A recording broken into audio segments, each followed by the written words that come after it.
What's the real reason that one teacher seemed to hate your entire family? My English teacher, Ms. Kendra, spent 3 years making my life a living hell, and I only found out why after graduation. She literally had a vendetta against my entire family, and I never saw it coming. I was in 9th grade when I first got Ms. Kendra for honors English. From day one, something was off. Like the way she'd call on me for every hard question even when other kids had their hands up, or how she'd mark me down for the exact same answers other students got full points for. At first I thought maybe I was being dramatic. Like maybe she was just a tough teacher and I wasn't used to high school standards yet. But then she started making these weird comments about my family traits, and how some things never change when I'd turn in assignments. I remember one time I was literally 30 seconds late to class after lunch and she made this huge scene about how punctuality isn't genetic, but apparently tardiness is in some bloodlines. And everyone just stared at me. I'd go home crying at least once a week. My mom would tell me to just try harder, that some teachers are just strict. But this felt different. It wasn't strictness. It was like, targeted. Things got worse when she assigned this personal narrative essay. I wrote about my dad teaching me to ride a bike when I was 7, and she gave me a C, with these bizarre comments like convenient memories and selective storytelling. WTF does that even mean for a 9th grade essay about bike riding? I started noticing she'd get this weird look whenever my dad came up in conversation. Not even just when I mentioned him. One time someone was talking about how their dad got a new job at the hospital and Miss Kendra's whole face just changed.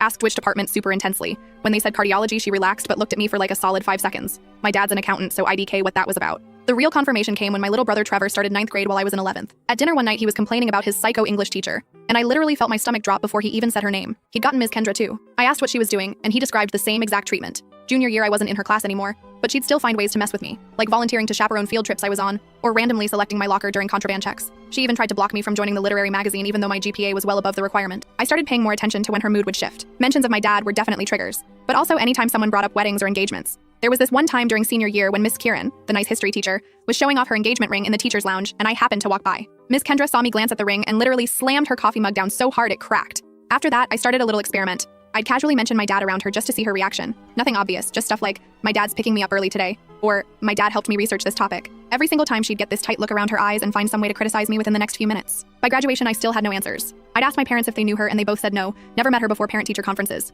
I was just relieved to be done with her forever. Then came graduation night. We were all at this restaurant downtown celebrating and I went to the bathroom. Who walks in but Miss Kendra? She was there with some other teachers celebrating end of year. We made eye contact in the mirror and for a second I thought she might actually say something nice since I was graduating. Instead, she looked at me and said, "You have his smile. It's unfortunate." Then just walked out. I was shaking. What the actual hell? I told my mom when I got back to the table and she just froze, like completely still. Then she and my dad had this weird silent conversation with their eyes before my dad excused himself. My mom waited until he was gone before telling me that Miss Kendra and my dad were engaged in college. Apparently they were together for 4 years and he broke it off 2 months before the wedding because he met my mom. Miss Kendra had found out she was pregnant right before he ended things but never told him. She lost the baby a few weeks later. By then my parents were already together and she never spoke to him again. My mom said she recognized Ms. Kendra's name when I first mentioned her in 9th grade, but thought it was just a coincidence. She never imagined someone would hold a grudge for almost 20 years and take it out on children. I confronted my dad later that night. Said he had no idea she even lived in the same state anymore. Kept saying he was sorry over and over. I asked if he knew about the pregnancy and he looked genuinely shocked. Said no, she never told him. I believe him, but it doesn't change the fact that 3 kids suffered because of choices he made before we were even born.